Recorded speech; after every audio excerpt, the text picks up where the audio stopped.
What if strength wasn't about carrying it all, but knowing when to lay it down? Hey there, my name is Montina Myers-Galloway. I'm a licensed therapist. I'm the owner of Myers-Galloway Counseling, and I also created the Don't Call Me Strong retreat. And it is a retreat experience that is specifically designed to support the healing of Black women caregivers, whether they became caregivers intentionally by profession or unintentionally from a young age. The Don't Call Me Strong retreat is a retreat that's designed as a sanctuary for Black women to release the burdens of perpetual strength, reconnect with their authentic selves, and heal in a supportive community. Join the wait list.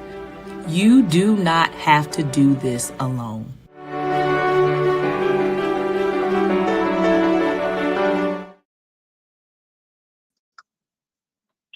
Hello, hello, hello, hello. Oh, happy Wednesday. Happy Wednesday. What is going on, y'all? I am so glad to see you, to be here with you. Last week, I missed last week. Something came up, but I am here today. My name is Montina Myers-Galloway. I am a licensed therapist, a mental health consultant, and I am the founder of Myers-Galloway Counseling, located here in Charlotte, North Carolina. And for nearly a decade, my team and I have supported over 300 Black women through more than 5,000 hours of therapy and emotional restoration. And as a consultant, I specialize in helping Black women leaders in outpatient care disrupt unhealthy caregiving cycles using my signature framework, the Power Blueprint Framework. And I want to welcome you to this week's Power Lab. So this is our space, right? This belongs to us. This is our space to test real life strategies together. We are here every Wednesday at 11 a.m. supporting women like you. I am here every Wednesday at 11 a.m. supporting women like you who are leading, loving, and caregiving and breaking cycles at the same time.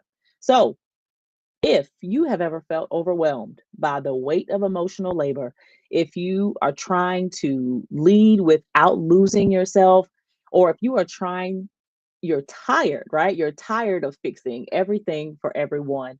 This is going to be the right place for you. All right, so let's get into today's topic. Now, I have a question for you all.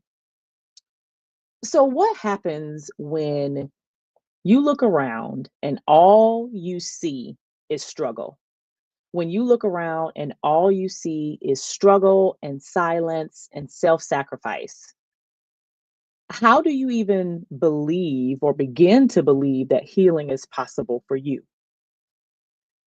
What happens? What happens when you're the first person in your family to choose healing over hustling, over boundary, over burnout, over survival?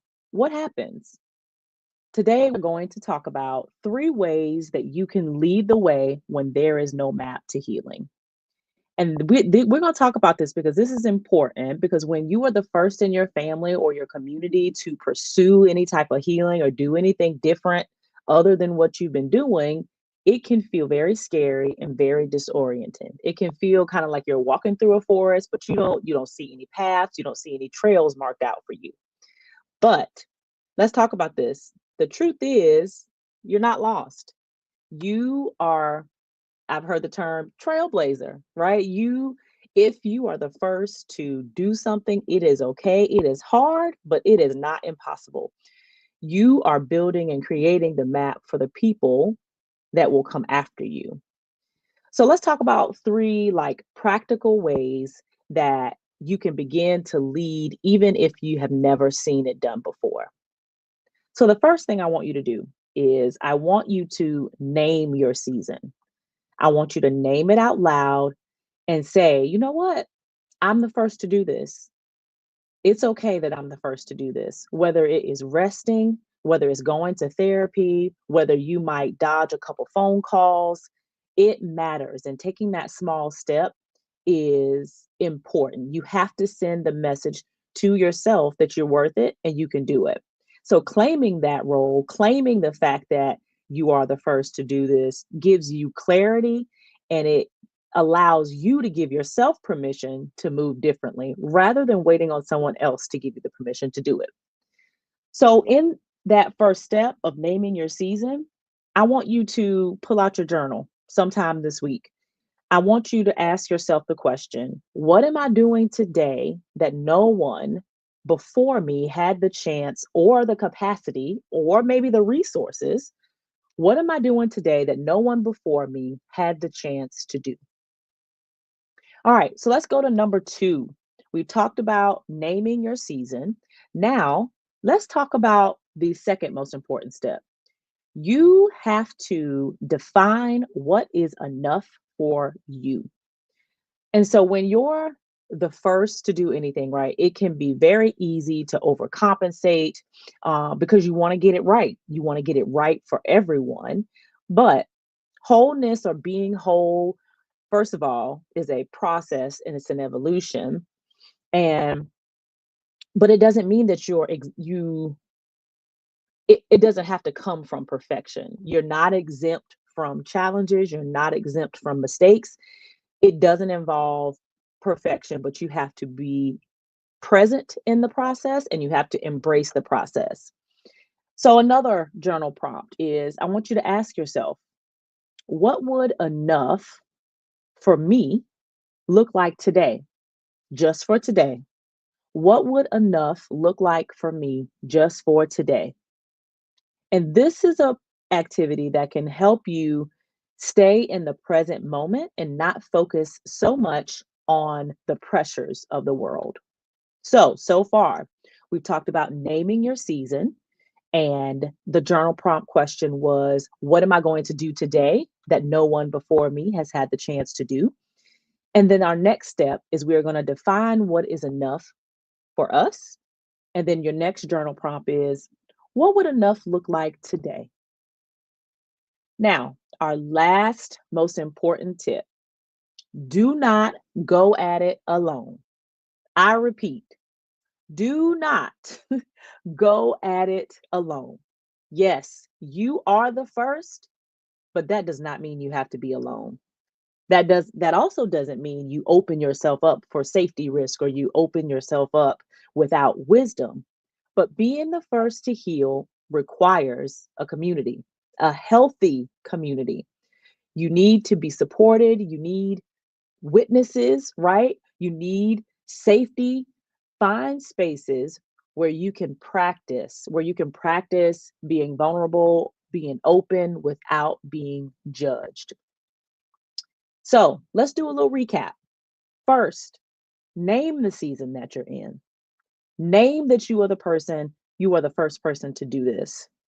Number two, define what enough is for you. And number three, do not go at it alone.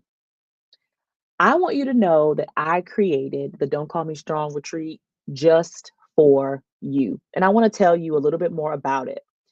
We are having our Don't Call Me Strong retreat on July 28th through July 31st. This 3-day experience will be all inclusive and it will be on Lake Wiley here in the Charlotte, South Carolina, or North Carolina, South Carolina area. And at the Don't Call Me Strong retreat, you are going to be able to unplug from the chaos.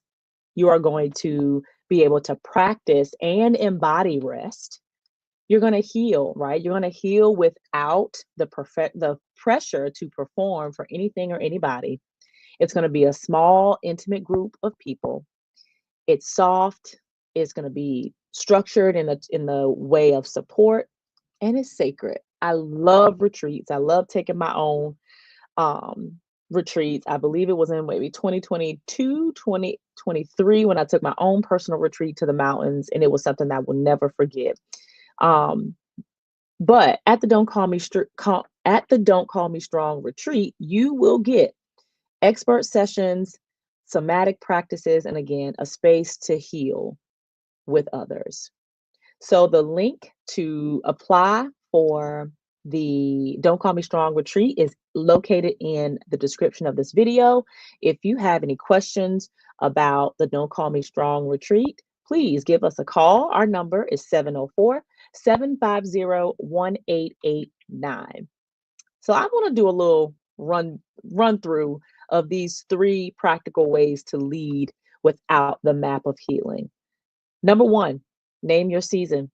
Number two, define what is enough for you. And number three, please don't do it alone. All right, I hope to see you at the retreat. Black women, have you ever felt like you've been the caretaker for everyone else in your life? Well, I'm here to tell you, it's time to break free. Our exclusive membership community, Legacy Shifters, we've created an experience specifically for Black women just like you. Through live workshops with me, Montina Myers-Galloway, a licensed therapist, and my expert team, plus a private app-based community of women who understand, you'll gain the tools that you need to set boundaries, to prioritize yourself without guilt, and create a life that's truly yours. Don't wait.